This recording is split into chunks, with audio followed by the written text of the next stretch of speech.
దేహమునకు దీపము కన్నే గనుక నీ కన్ను తేటగా ఉండిన ఎడల నీ దేహమంతయు వెలుగుమయమై ఉండును. నీ కన్ను చెడినదైతే నీ దేహమంతయు చీకటిమయమై ఉండును.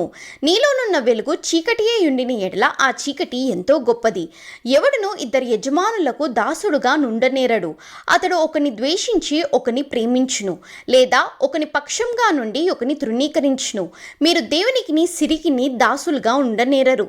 అందువలన నేను మీతో చెప్పునదేమనగా, ఏమి తిందుమో ఏమి త్రాగుదుమో అని మీ ప్రాణమును గూర్చి అయినను, ఏమి ధరించుకుందుమో అని మీ దేహమును గూర్చి అయినను చింతింపకుడి. ఆహారము కంటే ప్రాణము, వస్త్రము కంటే దేహమును గొప్పవి కావా?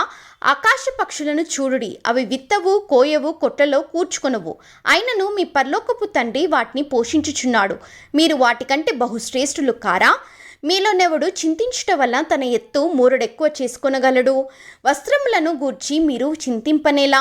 అడవి పువ్వులు ఎలాగూ నెదుగుచున్నవో ఆలోచించుడి.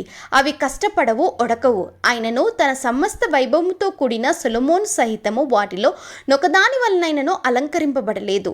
నేడుండి రేపు పొయ్యిలో వేయబడు అడవి గడ్డిని దేవుడు ఇలాగూ అలంకరించిన ఎడల అల్ప విశ్వాసులారా, మీకు మరి నిశ్చయంగా వస్త్రములు ధరింపచేయును కదా.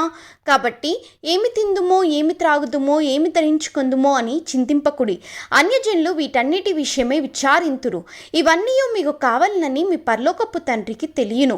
కాబట్టి మీరు ఆయన రాజ్యమును నీతిని మొదట వెతుకుడి, అప్పుడు అవన్నీ మీకు అనుగ్రహింపబడును.